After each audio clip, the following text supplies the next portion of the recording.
We have a lot of daily checklists that need to be completed, but the storage of all that paper is just not efficient.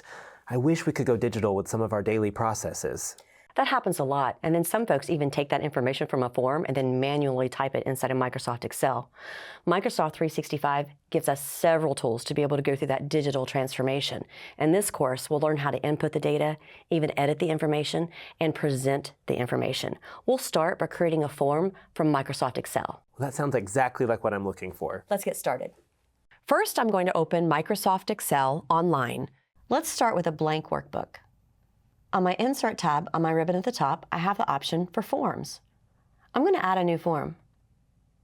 Microsoft Excel automatically generates a new form for us with some default fields such as ID, start time, completion time, email, and even a place for a name.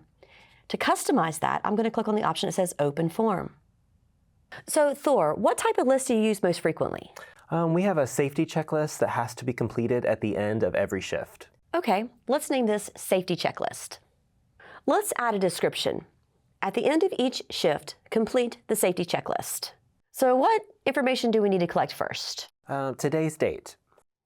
I'm going to click on Quick Start With, and let's choose Date. Let's name this Today's Date, and I'm going to make this required.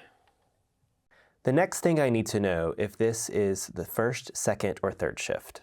Okay, I'm going to click on Add New Question, and I'm going to make this one a choice. So for my question, I'm going to say which shift.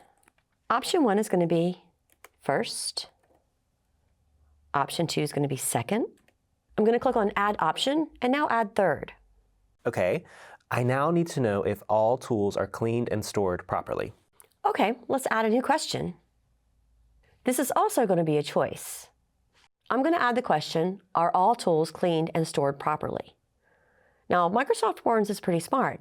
It recognizes that this might be a yes or no question. So if I click on yes, it changes option 1 to yes, and I'm going to click on no, and it changes option 2 to no. That's great. Okay, well, if they say no, can we add a question for them to explain why it didn't happen? Absolutely. I'm going to click on Add New Question again, and this time I'm going to choose Text. I'm going to change this to identify and explain any tools not properly cleaned or stored. And I'm going to change this to long answer to encourage them to type a more detailed explanation. Okay, but if they answer yes to the previous question, do they still have to answer this one since it's required? No, we can add something called branching so we can skip it.